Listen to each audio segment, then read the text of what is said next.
This is Andrea Milnes. You can see in this photo someone is propping up her head to take her jail booking photo. And here's why her family is suing CHI Health and two healthcare professionals for negligence and malpractice.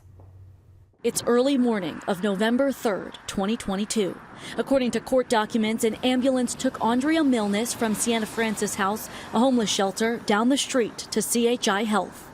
A nurse and a doctor evaluated Milnes, who was complaining of lower abdominal and intestinal pain. The doctor diagnosed her with menstrual cramps and sent her on her way.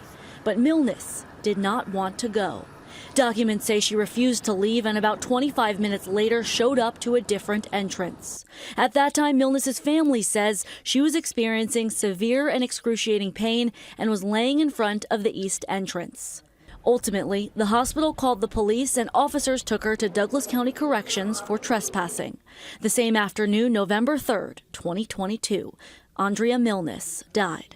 Her family's attorney says she died from complications of an abdominal and intestinal condition.